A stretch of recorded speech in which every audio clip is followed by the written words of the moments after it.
Also in the first year and in the second year. You can talk about You cover, it's amazing. in essence, the whole history. I really love writing and I'm really interested in creative writing, and I felt like the best way to sort of get into that field after university is to go through the English degree, because I feel like the best creative writing comes from reading. I loved literature, I loved reading, and would spend almost all of my free time with my nose in a book. I talked to my English teacher and I said, what do I think? What do you think? English at Oxford? And she's like, yeah, definitely go for it. So I did. One of the wonderful things about an English degree, and the English degree in Oxford in particular, is that you start from that love of literature, but it borders on all kinds of different disciplines. So you need to think a bit about history, you also need to think a bit about philosophy. You can think about theological questions in relation to literature. And that kind of breadth of intellectual interest was one of the things that really grabbed me about studying English. The Oxford English degree is quite unusual in that it takes in the whole scope of the history and tradition of English literature. The course is called English Literature and Language, because the language element refers to one paper that you do, which is all about linguistics and linguistic theory. In the first year you look at the two brackets. You start with the very earliest bits of English, and you also study the Victorians and the moderns, so it's the two kind of ends of the course. And then in the second year we fill in that gap in the middle, and you run from the late medieval period up until 1830. Even though it is like structured in historical periods, within those periods you can really pursue anything that you find interesting, whether it's an author or just like a concept. I've had the opportunity to study texts written in Old English right up to modern literature. At the end of the first year, students have to make a decision between continuing on what's called Course 1, which is the more modern end of English literature, or specialising in medieval literature. You have the modules Special Topic and Special Author, which I'm really looking forward to, because it really gives you a chance to sort of take the reins on your degree. I read Paradise Lost before I came to Oxford, and it was one of the sort of most exciting things that I'd read, so I was pretty set on doing Milton before I even got here, really. With Special Topic, I'm going to be looking at religious poetry and the period of doubt in the poets' lives and their loss of faith in God. We're actually interested in literatures in English, so it's not specific to the British Isles or even more narrowly to England. You can study literatures from across the world as long as the centre of gravity is in the English language. The number of lectures every day varies, so they can vary from 1 lecture to 4 lectures in a day. And I always have a tutorial or a class each week, but they alternate according to which module, so it means that I get to see both my tutors at least once every week. We expect quite a lot of independent learning, quite a lot of research on your own. There are far fewer hours when you're actually in contact with your teachers. We have emails that come through that alert us to different things that we can do. For example, last term I did a creative writing course at Oriel College.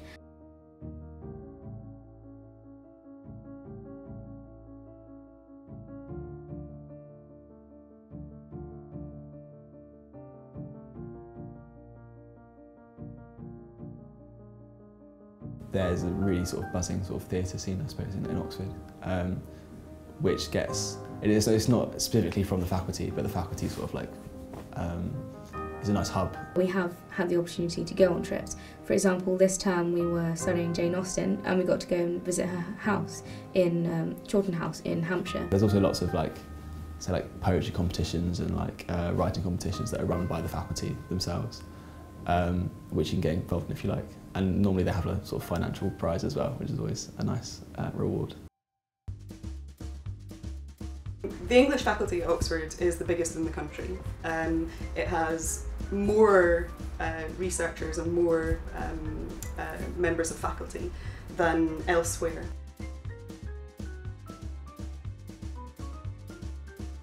There are poetry readings, wonderful lectures from visiting poets, visiting professors.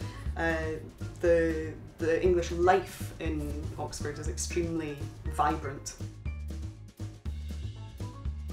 When I was applying to Oxford University, it was really the tutorial system that really caught my eye, and just the idea of having 1 to 3 hours a week contact time with your tutor, which is really good.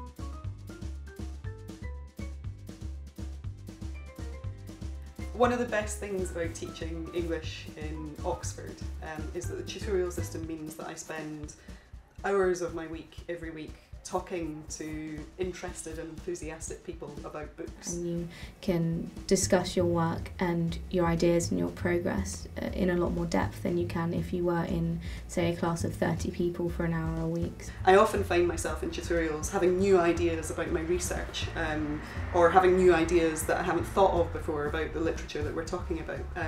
Tutorials are very often very much a conversation and not a downloading of information from my brain into somebody else's brain. You're almost forced to say what you think, and that's very helpful for you, especially in exam time, because you know that you can trust your own sort of critical voice in English a lot more.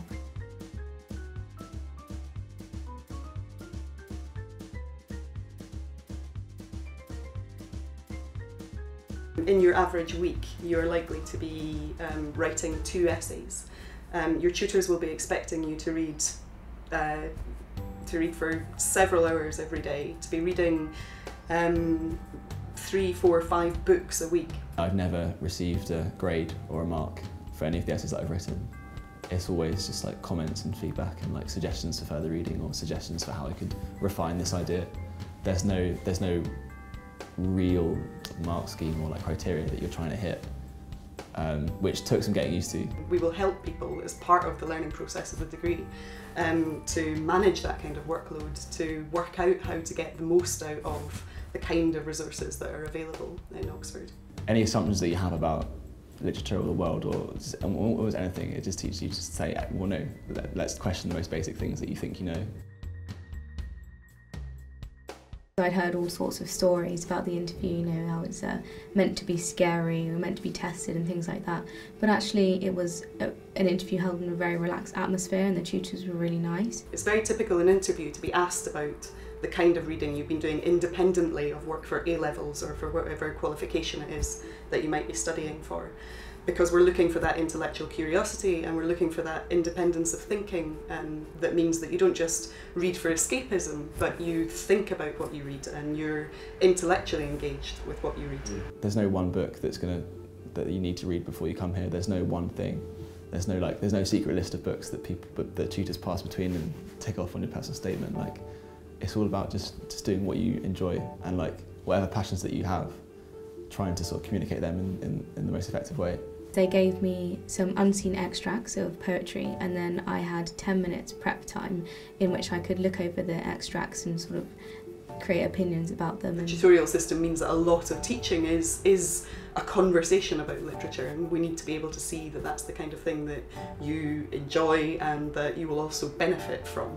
And then in the interview they would ask me questions about the unseen extracts and sort of look at how I thought and how I worked on the spot. The most obvious advice to give a prospective English student is to read a lot, but also to think about what you're reading, to follow up on what you're reading by pursuing other works by the same author that you found engaging. To think about why you find them engaging.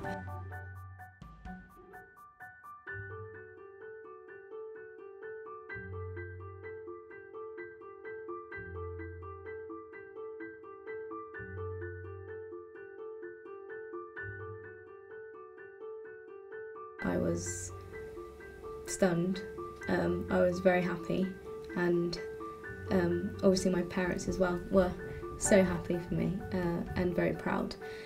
And I felt proud as well because I knew that I'd put in a lot of work to get here, to get to where I was. I was the only student in my sixth form who had managed to get into Oxford University. If you hear the phrase, we expect you to read over 100 books a year, and that's intimidating or that sounds like the kind of thing you might not want to do, then this is probably not the course for you. If, however, you think, wonderful, that's what I'd be doing anyway, that's precisely how I want to spend my time, and the opportunity to do that with guidance and with the opportunity to discuss my reading, then that's a very good sign for the kind of interests and enthusiasms that we look for in students. The English degree fits people for lots of different kinds of careers, and students of mine have gone on to lots of different things in the last few years. Some of them have gone on to be civil servants, some of them have gone straight into the fast-track graduate programme in the civil service. Some of them have gone on to be teachers, some have gone on to further study and have done some graduate level work. Others have gone into creative industries. Some of them are working in the theatre, some of them are working as writers. Other obvious careers are journalism, for example.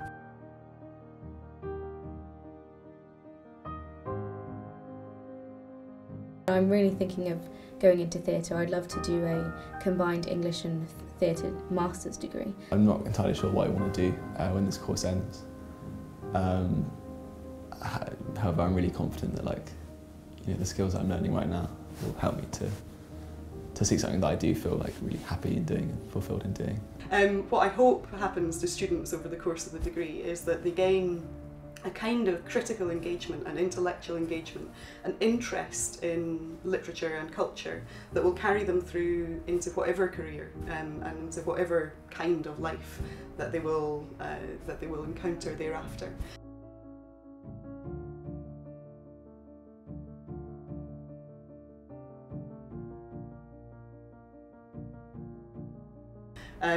There's a lot of reading and there's a lot of thinking about reading and there's a lot of writing. But if reading, thinking about reading and writing are three of your favourite things to do, then this is an excellent course to be considering.